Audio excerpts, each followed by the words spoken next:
My dad works in B2B marketing. He came by my school for career day and said he was a big ROAS man. Then he told everyone how much he loved calculating his return on ad spend. My friends still laugh at me to this day. Not everyone gets B2B, but with LinkedIn, you'll be able to reach people who do. Get a $100 credit on your next ad campaign. Go to linkedin.com/campaign to claim your credit. That's linkedin.com/campaign. Terms and conditions apply. LinkedIn, the place to be, to be. Move your career further, faster in just 2 days with a Harvard Professional and Executive Development Program. Advance your leadership skills, craft smarter business strategies, build your network, and transform how you work and think to keep your career moving forward. You'll earn a certificate and can add Harvard to your resume with Harvard Professional and Executive Development. Learn more at professional.dce.harvard.edu/Spotify. Ryan Reynolds here for, I guess, my 100th Mint commercial. No, don't. I mean, honestly, when I started this, I thought I only have to do like 4 of these. I mean, it's unlimited premium wireless for $15 a month. How are there still people paying 2 or 3 times that much? I'm sorry, I shouldn't be victim blaming here. Give it a try at mintmobile.com/switch. Whenever you're ready. $45 upfront payment equivalent to $15 per month. New customers on first 3-month plan only. Taxes and fees extra. Speed slower above 40 gigabytes. See details.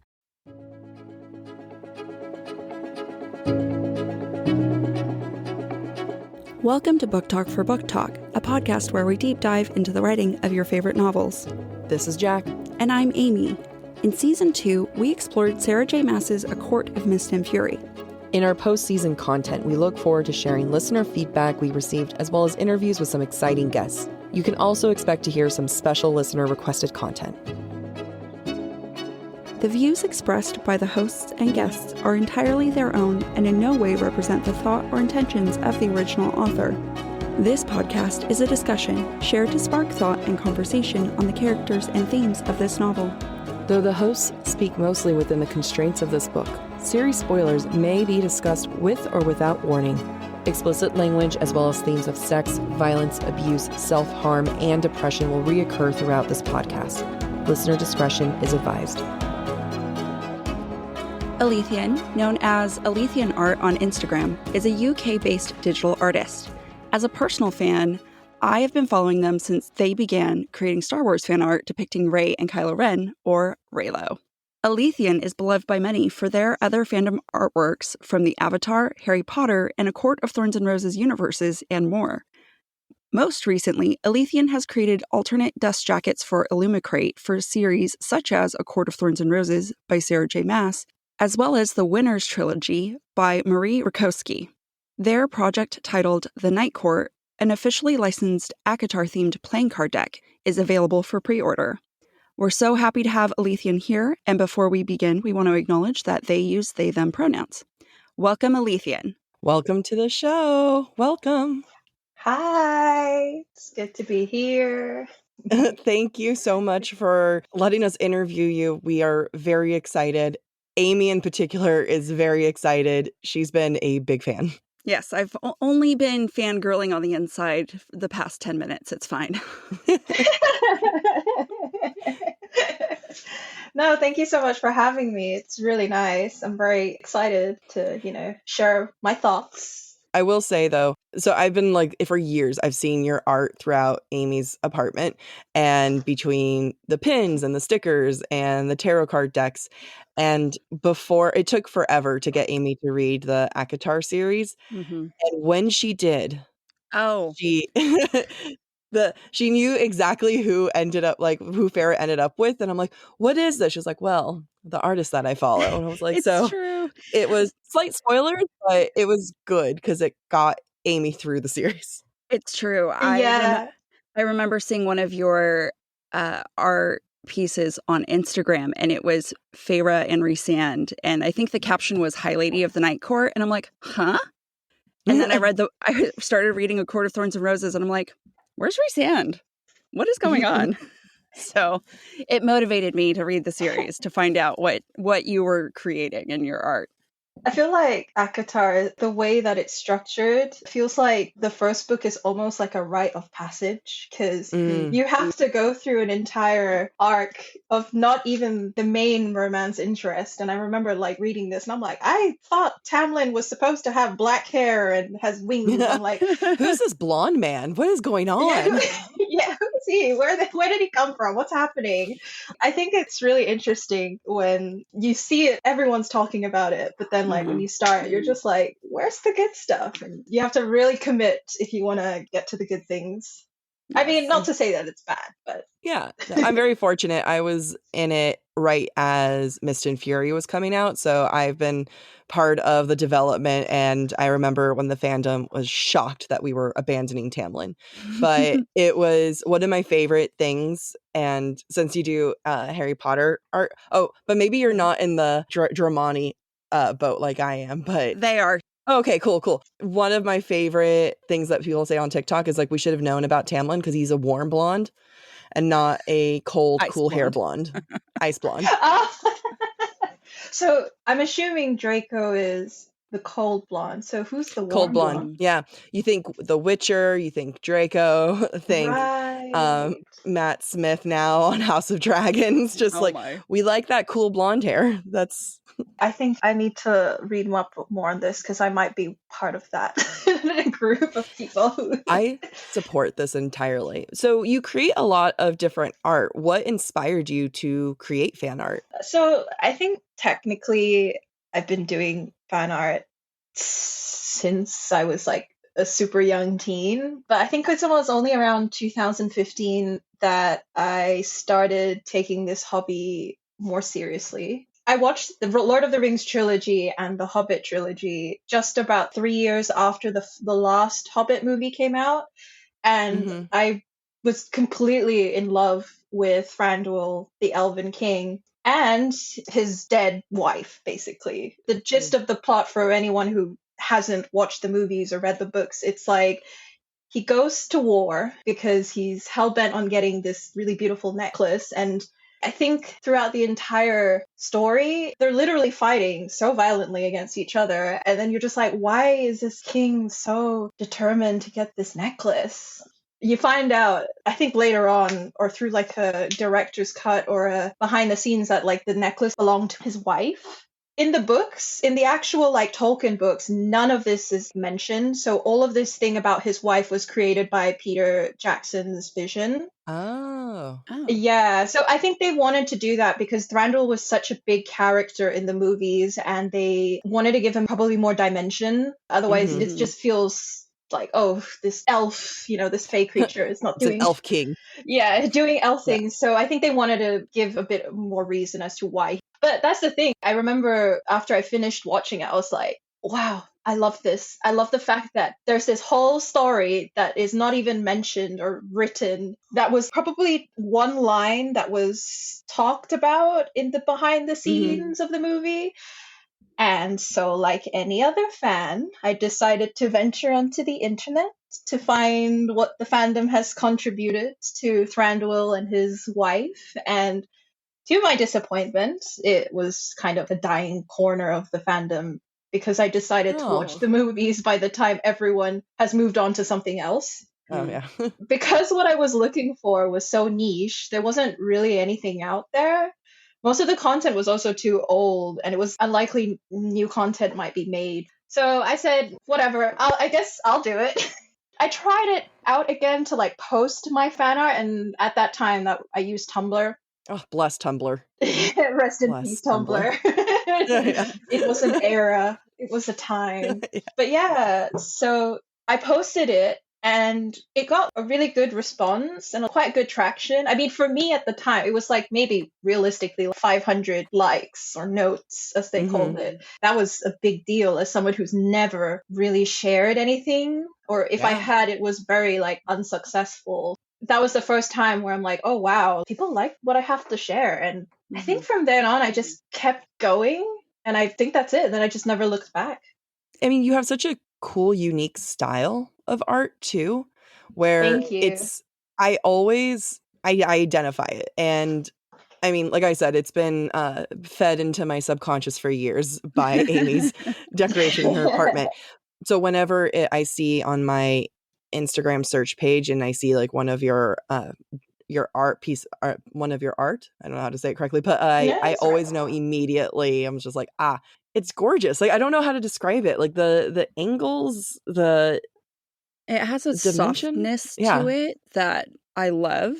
that's funny. You have you like the softness, and I like the. I don't call it hard, but like it's soft and hard. I don't know. I do books. I do That words, sounds but I very really like. suggestive. It's It's very soft and pretty. hard at the same time. No, thank you. That means a lot to me. I mean, it's not often that I hear people analyze my art. I do get really nice comments, but it's really cool to hear how people view my art and my style. Mhm. I do get this comment a lot about how my style is very distinct. Even if they didn't see my name attached to it, if they saw it out there, they'd be like, oh, I think it's this Mhm. artist. It's a lot about consistency, trying to keep a similar formula over and over again until you become a lot more confident. I think a lot of times when I'm working, I tend to have all of the materials, the brushes, the colors, I have all of them pre-planned out and they're being Okay. recycled, they're being reused. A lot of assets are being reused that way. And I think that really helps. For instance, for a character, if I would have a Feyre palette and all of the colors I use typically to draw Feyre, I'd have it dedicated on one side. So every time I make a new piece, I just use that same palette. And I think that can really help with the consistency in the style. I don't know. I just like pretty things. I just want to draw pretty things. You make pretty things. You do make That's actually a perfect segue. Before I ask the next question, I do feel like that consistency has created a brand that is very recognizable. Mm-hmm. And that's why people are able to identify your art. And I would also add that your art comes across as very ephemeral to me, that I think is so fitting for the subjects that you tend to pick.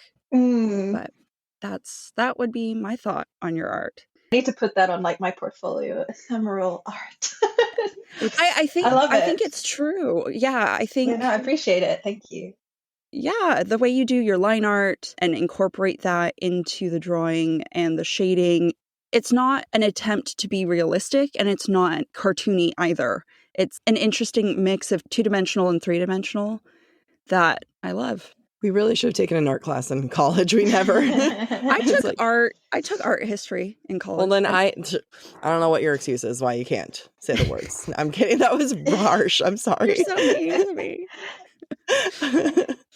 So when were you introduced to ACOTAR and why did you want to create fan art for that particular universe? I started reading the books probably somewhere between 2019 and 2020s. I think the thing about ACOTAR, or any book for that matter, is that the main source is all written, which means that there is all this untapped space for visual creativity. And what's really great about creating fan art for books is that everyone has a different vision for these characters and places. There are similarities because of the hard descriptions, but often the rest is up to the reader's imagination. So how I read the books could be very, very different to how you imagine things. Something I love about really fun book fan art or book art in general is just everyone will have their own take of it. And it just makes for more diverse content, I think. You make such a good point, though, of how everyone interprets it differently. Because, I mean, the amount of Rhysand fan art that people go out there and try to say, like, this is how I see Rhysand. And I don't feel like it's a negative space, luckily. Like, I think everyone is just very much like, yes, like, that's a great way of looking at Adam. It is a fun thing to see what people think of in their head. And I feel that way with a lot of fan art with Hermione nowadays, which I appreciate. And I personally, I mean, like, we all have our preferences, but I want to say I do like your Rhysand quite a bit. And I'm not saying that just because of the interview. I mean it.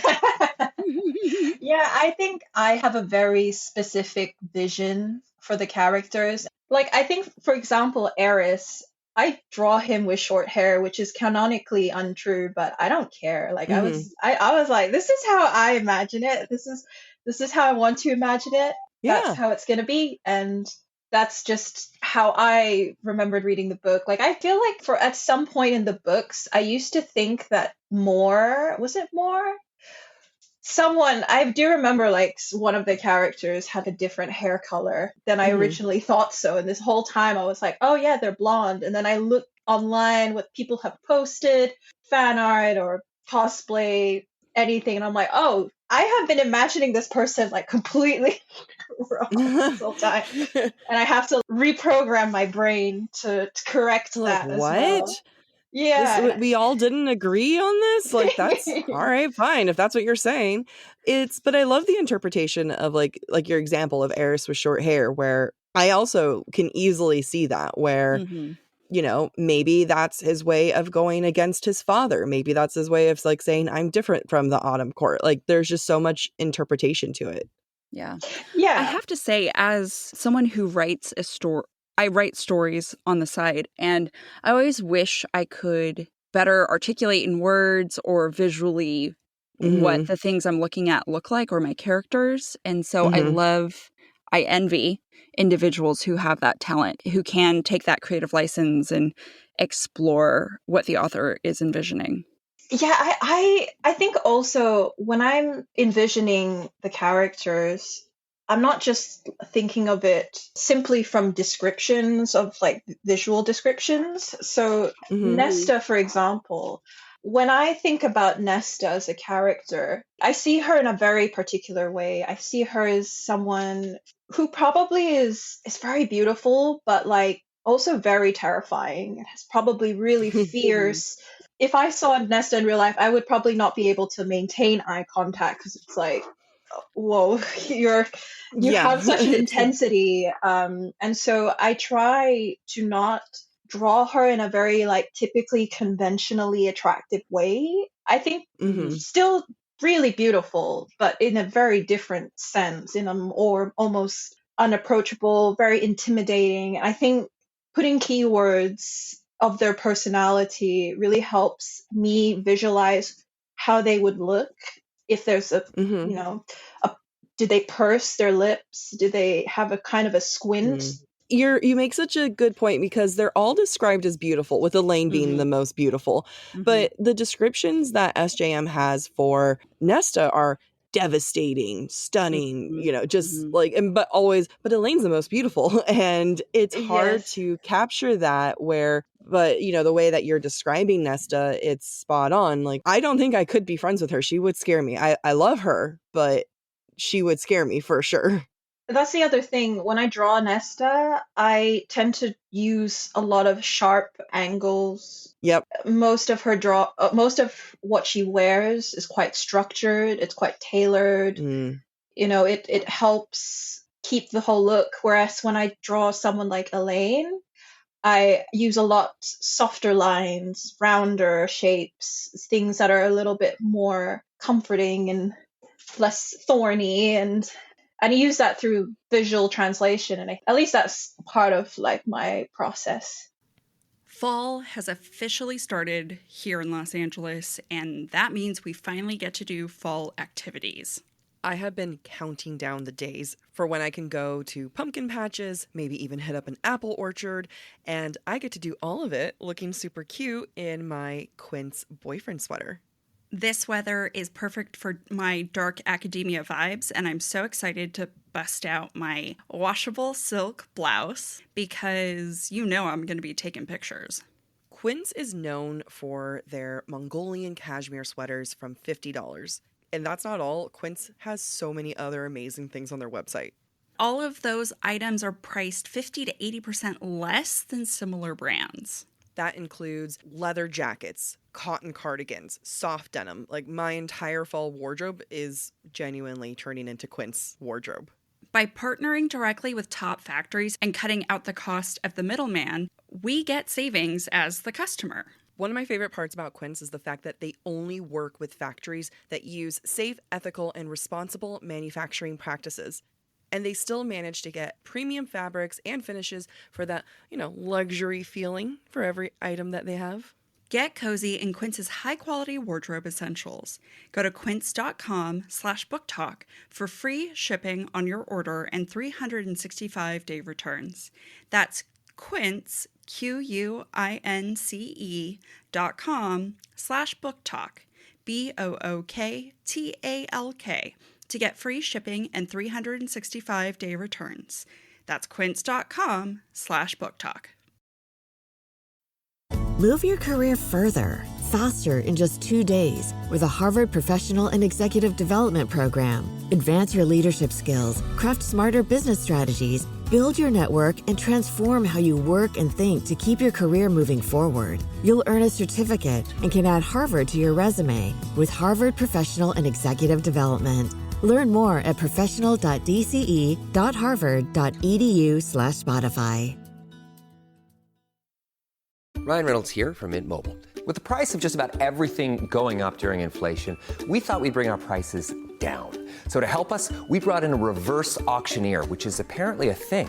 Mint Mobile Unlimited Premium Wireless. How to get 30, 30, bit to get 30, bit to get 20, 20, 20, bit to get 20, 20, bit to get 15, 15, 15, 15, just $15 a month? Sold! Give it a try at mintmobile.com/switch. $45 upfront payment equivalent to $15 per month. New customers on first 3-month plan only. Taxes and fees extra. Speed slower above 40 gigabytes. See detail. So would you say that Nesta is your favorite character to draw in ACOTAR, or who else, or is there someone else, and why that character? Yeah, I would say she'd be my favorite to draw. As I mentioned earlier, part of the reason why I really, really like drawing her is just visually, it's just very interesting to me. And every time I have to draw Nesta, I'm very excited about how I'm going to make her look as terrifying as, I want people to look at the art and just be like, oh, this person will stab me if I take one wrong move, that kind of thing. But also like completely looking like a goddess who, that's the kind of thing. And I also tend to have an affinity for, I don't know what you call this term, but like second place characters. It's always the character that's like being overshadowed by the protagonist. And I feel like Nesta's kind of like that too, Feyre, especially prior to her own book before she got hers. It was very that, and I don't know. I always empathize. Perhaps there's something I relate to that, or I don't know. Yeah. I just always like the cool character. She is cool, no matter what. She was always, even though she was a secondary character, she almost was like fighting for the spotlight because you couldn't not pay attention to Nesta. I love that. In Thorns and Roses, she's hardly there, but her character is so distinct. You know exactly who she is. You can imagine what she looks like. And I think she's very, alluring in a way that you're very drawn to her. Because I felt the same way about Nesta. At times, she overshadows Feyre in Feyre's book and in Feyre's point of view, and Nesta's the one who outshines her as a character many times, because what we're getting are very flawed moments from her. But yeah, it's like no wonder she got her own book, just because she's so like you can't help but be drawn to her, whether you love her or hate her. It's also possible that for me personally, I am a lot older. I'm closer to my 30s, really close to my 30s. And so reading young adult fantasy... Amy and I are over here just hurting. Our souls hurting right now. It's so hard to talk about age. I'm not trying to sound like... I turn 33 next week. Okay, see, we're all millennials, I would say. We're all in that generation. And I think like reading ACOTAR at my age... Probably when I was 19 or 20, I would relate to Feyre a lot more. I would think Nesta's a complete bitch, and I would just be like, why are you like this? Why are you why are you so salty? But I think as I got older, and because I read it when I'm a lot older, I start seeing a lot of myself more in Nesta, and you're the responsible one. You're not in the spotlight anymore. You just have to kind of accept, and also when you are in the older role, sometimes you take a lot of that burden I don't have siblings, so I can't really relate to this aspect, but I know what it's like assuming an older role or like like an Yeah. older sister role, and there's a lot of things that I guess it's just difficult, I think. I And mean, Nesta took the brunt of her mother's abuse. hmm She was the product of her mother's abuse, and her younger hmm sisters did not experience that at all. And I love that perspective of what you're saying, of just being a little older and being able to see and understand Nesta better, because she's coping through her trauma, and like, not at 19, older than Farah. Like, I think she's mid 20s or so. So hmm she has more years on her to be able to really understand, wow, my mother was horrible. Yeah, and I keep trying to tell this to people, but when I talk about Nesta, because I'm a Nesta stan, I will fight Yeah. for Nesta, like fight me. But I also come from a place where I'm like, I want to make it clear that I don't see Nesta as just like a good character in the sense like she's not a Oh, good no. person. She has a Hmm. lot of flaws. She has done a lot of very unacceptable things, and I try to make people understand that, and I'm like, I don't think that's the point that the author is trying to make. At least that's how I took away from it. I think when characters are far more complex, it becomes more Hmm. two-dimensional to me, and it makes it more for an interesting character. Agreed. During your time in the ACOTAR universe, you've created a lot of artwork, and you've also created both alternate ACOTAR dust jackets, as well as your new project coming out, The Night Court, which is an ACOTAR-themed playing card deck. What motivated you to create these? Because I imagine it's so much effort and Hmm. time. And what inspired you? Why did you follow through with this idea?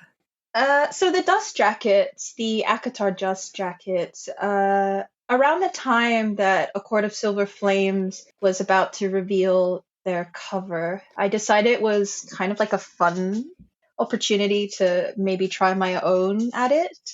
And so I made my version of the cover of A Court of Silver Flames, and when it did get released, I think the response was very mixed, I think, in terms of the Yeah. covers. So I think there was a lot of conversation happening around the same time. And I think, a lot of people who saw my art, maybe they were hoping that, I think maybe a group of people really didn't like the new design, and they wanted to find another way to look at this book that they really enjoy with a cover that they really like. And Hmm. so when I posted my version of it, I think a lot of people were like, oh, please, please make a dust jacket, please. I mean, all of the covers. I miss the old ACOTAR covers where before SJM went like full bright colors with them. But I think it's fair to say that there's room for change and Improvement. growth and interpretation on on the other ones. I I think yours agree. win. It's Thank you. Yeah, I think the first versions with Feyre and with the dresses and Mhm. just the lips, and not seeing anything above it, I think they represent a lot of what the books like. When I guess if I were to look at the covers of the initial version edition versus the current ones, I would definitely feel like the first one really reads to me as, oh, it's probably a fairy tale, a fantasy, or a young Mhm. adult. Whereas the newer versions or the current ones, I think it's just missed the mark on the demographic. Like it's a gorgeous Yeah. design. I just don't think it fits the genre or the story. It's Yeah, very much like give the people what they want, and it's not this. yeah, like absolutely beautiful design. It's just I just don't think it matches what Akatar's all about. But Yeah. I mean, that's kind of why I ended up making my own dust jackets. Uh, Also, because people really, really wanted it, and at the time, I guess I was like, well, it seems like there's enough people who are really interested, so I decided Mhm. to make it official, and then Illumicrate came and asked if we wanted to partner up, and that's how we ended up collaborating together. And so yeah, then took me about 4 months to finish the project for the 5 dust jackets. It was very stressful. I was being very overly ambitious. I basically did not speak to anyone for 4 months and just kept working on these things. And then it was made, and I'm very happy with the outcome. And now you have the playing deck cards, which are gorgeous. I keep going through your art as you're talking about it. I'm just like, yes, looking at them. But the playing deck cards are very, no one better use them to actually play, is all I have to say. I am so excited for this. I've genuinely, originally I thought to myself, because I made tarot cards before, and that was the best and worst project I've ever done in my entire life. I've went through so much drama, so much crying and anger and giving up and picking it back up. Yeah, it had gone through a lot of phases, but in the end I kind of pushed myself to finish it, just because I was already there. I was almost there. I just had to keep going. But I do remember looking back at it, I'm like, I don't think I could ever do something like this again, just because of how much time. It took me 3 years to complete this entire project. It was really, really long. Wow. Yeah, I remember watching it on your Instagram, just little updates. Yeah, also because at the time when I was making them, my career as an artist wasn't a full-time thing yet. So managing my day-to-day life and my job at the time with this was just really difficult to find any free time to do it. So I wanted to do something a lot more manageable, and I thought playing cards is a really fun way. Also, I think it's not just good to look at, but it's really nice to use. Nice to use. I couldn't bend those. Yeah, I that's the other thing. I wanted to make playing cards, but I didn't want it to just be just a boring deck of cards. I still wanted to have that same level of quality as I did for the tarot deck. So everything is thought out, every detail you can think of it, from the edges of the cards are all foil to match the foil at the front. It's special stock paper. Everything's delicately, meticulously decided. We've gone through multiple samples. We had to redo designs just because I wanted it to be I want it to be not just a deck of cards. I wanted it to also be kind of like an art piece. So, people. Do you think SJM owns any of this? Has bought it under a secret name? Oh, Farrah J. Mass. No. You know what? I mean, another reason why, now that I think about it, I just remembered this, but at the time I made the A Court of Silver Flames book cover, a person who was in contact with, who knew Sarah J. Maas, sent it to her, and she really liked it, and it was a very oh, thank God. I couldn't imagine if Sarah J. Maas turned around and was like, what is this? That's how I feel about this podcast entirely, where it's just so I want her to eventually know about it, but also but don't never listen. I know. Yeah.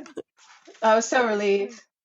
That's so cool. So outside of ACOTAR, what would you say your favorite fandom or type of art to create in general? Does that make sense? What's your favorite type of fandom and just other types of art? So other fandoms, I also started drawing things from the Throne of Glass series, which is actually the first books I've read from Sarah J. Maas. I read the Throne of Glass series first, and then I read ACOTAR later. And I think that's partially why I came even later to the party, because I knew about ACOTAR since even further back.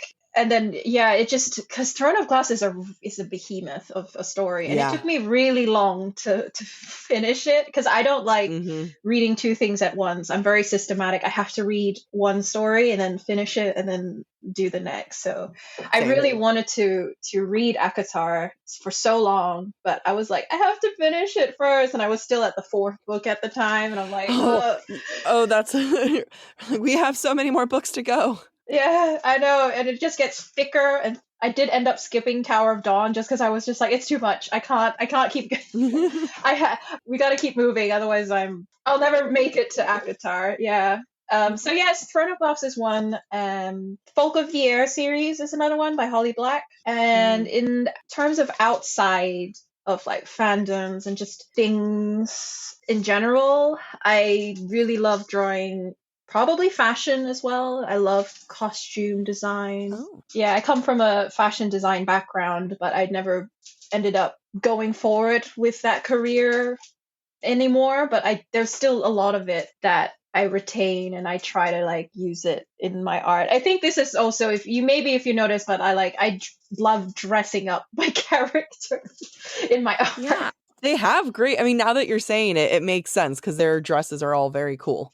Yeah, Yeah. one of my favorite art pieces that you've done is Nesta in that blue gown that you posted. Yes. Okay, I know which what is one you're it? talking Frida Leopold.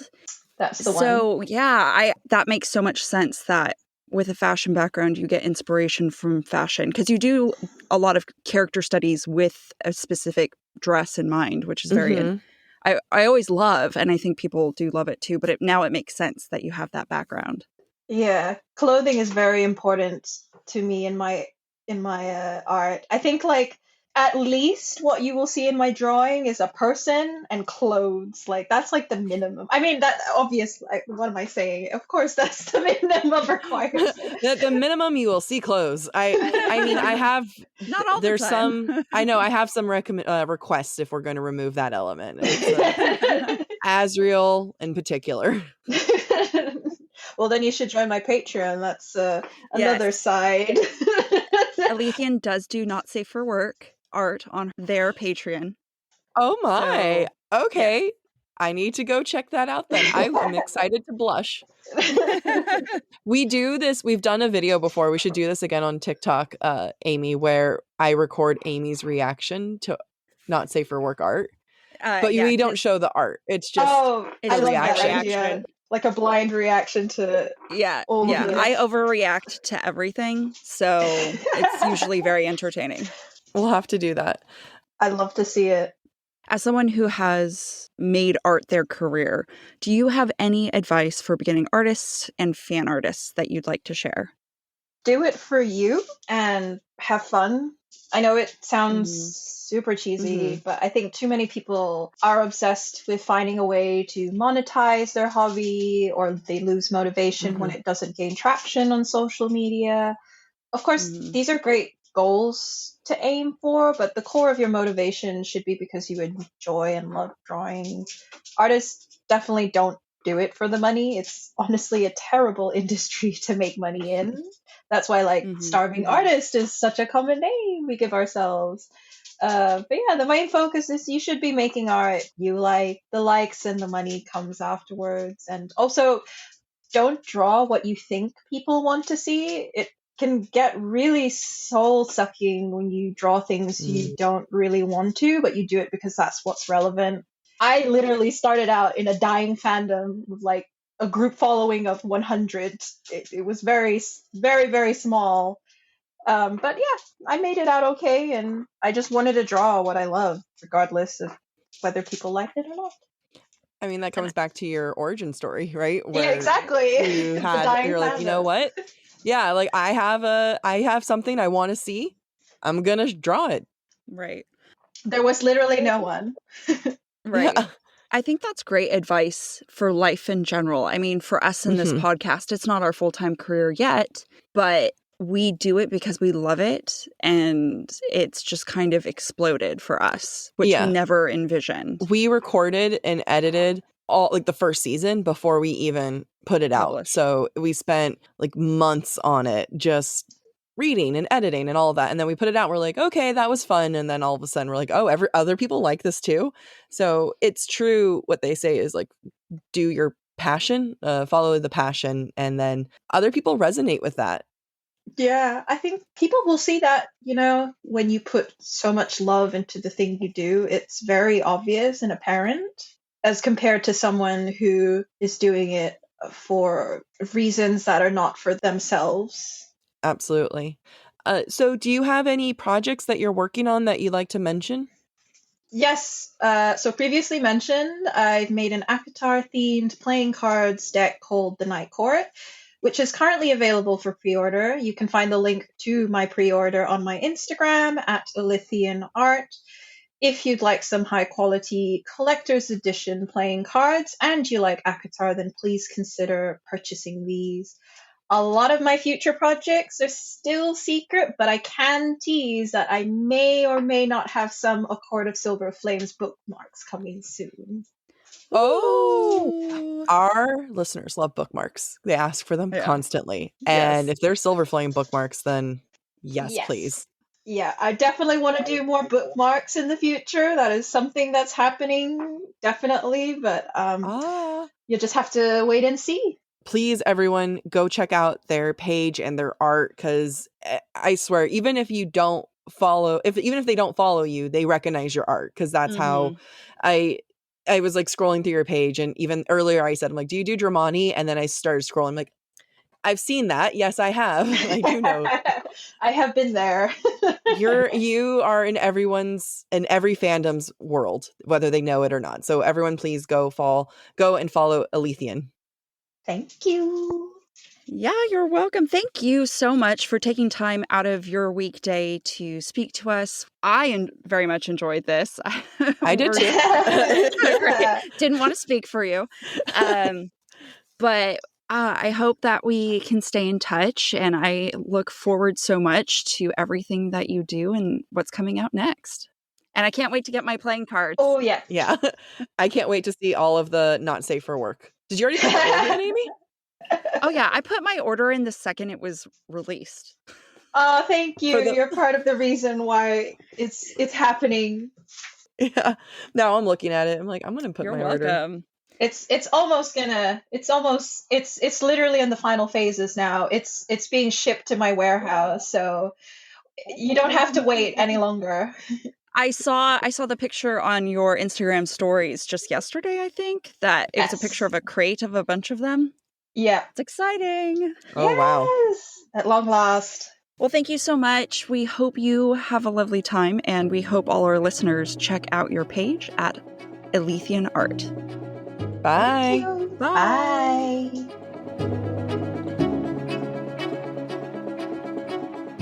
Thank you for listening to this special episode of Book Talk for Book Talk.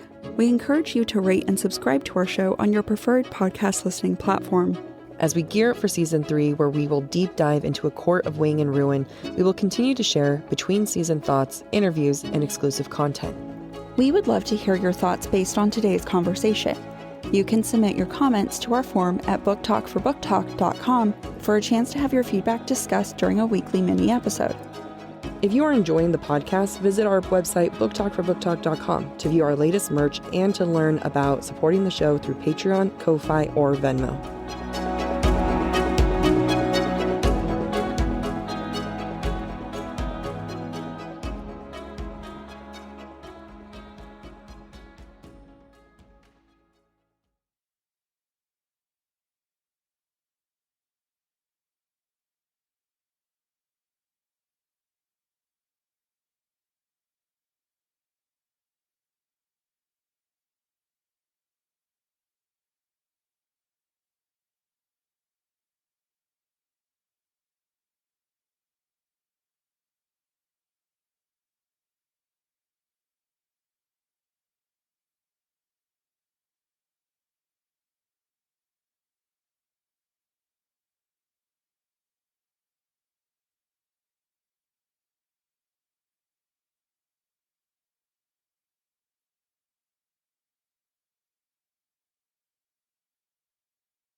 Fall has officially started here in Los Angeles, and that means we finally get to do fall activities.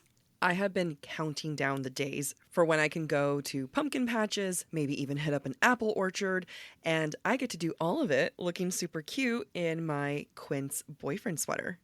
This weather is perfect for my dark academia vibes, and I'm so excited to bust out my washable silk blouse because you know I'm going to be taking pictures. Quince is known for their Mongolian cashmere sweaters from $50. And that's not all. Quince has so many other amazing things on their website. All of those items are priced 50 to 80% less than similar brands. That includes leather jackets, cotton cardigans, soft denim. Like, my entire fall wardrobe is genuinely turning into Quince wardrobe. By partnering directly with top factories and cutting out the cost of the middleman, we get savings as the customer. One of my favorite parts about Quince is the fact that they only work with factories that use safe, ethical, and responsible manufacturing practices. And they still manage to get premium fabrics and finishes for that, luxury feeling for every item that they have. Get cozy in Quince's high-quality wardrobe essentials. Go to quince.com/booktalk for free shipping on your order and 365-day returns. That's Quince, QUINCE.com/booktalk, BOOKTALK, to get free shipping and 365-day returns. That's quince.com/booktalk. Hey, I'm Ryan Reynolds. At Mint Mobile, we like to do the opposite of what Big Wireless does. They charge you a lot, we charge you a little. So naturally, when they announced they'd be raising their prices due to inflation, we decided to deflate our prices due to not hating you. That's right. We're cutting the price of Mint Unlimited from $30 a month to just $15 a month. Give it a try at mintmobile.com/switch. $45 upfront payment equivalent to $15 per month. New customers on first 3-month plan only. Taxes and fees extra. Speed slower above 40 gigabytes. See details.